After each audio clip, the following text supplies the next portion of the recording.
actually black people joining that chorus, saying that I'm tired of black people too. What will that do?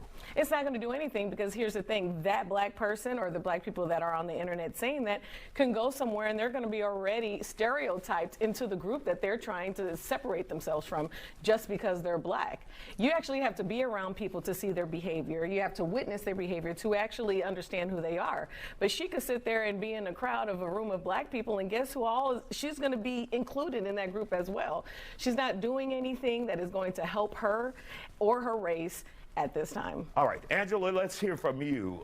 Your thoughts about this Angela. black fatigue. Well, with all due respect to Angela, number one, I really disagree with this. It is a completely behavior-based issue.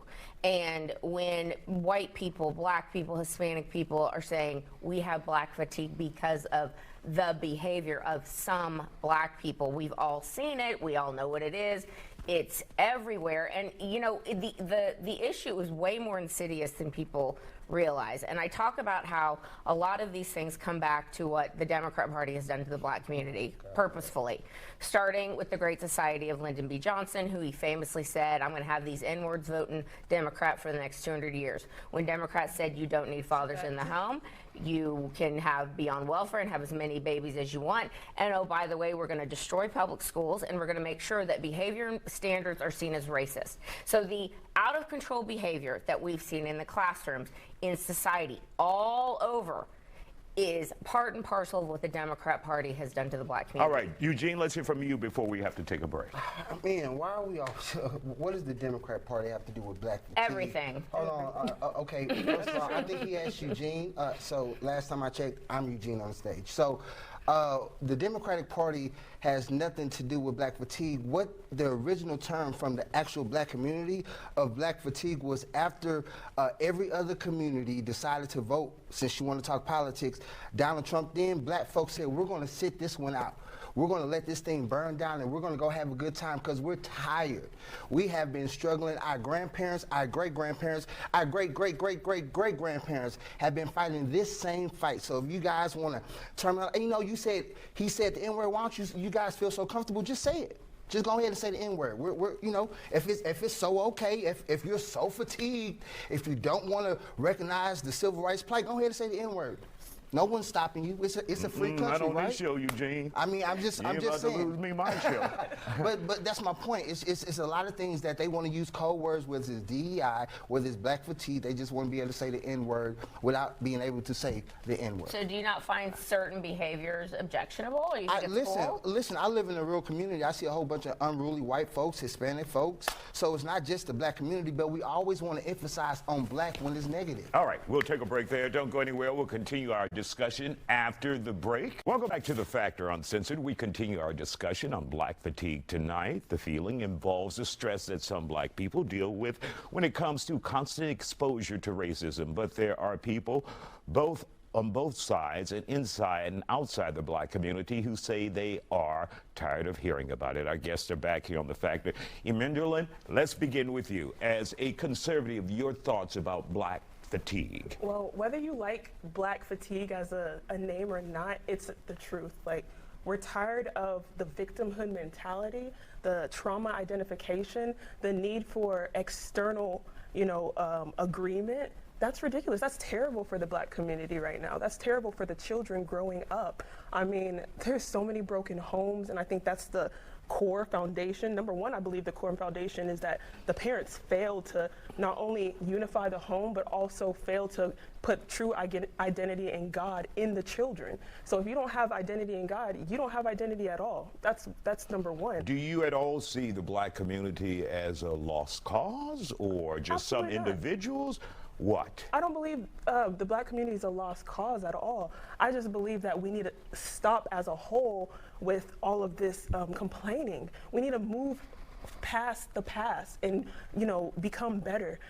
As an American, my parents were actually Nigerian. They came here in the 80s and they grew up here. They had me and my brothers, and we're all successful and not one complaint through our entire childhood. They said, work for what you need, work for what you're gonna get, and you will get it. God placed talent in all of us, black, white, whatever you may, call yourself, but God placed, all of these great things within us.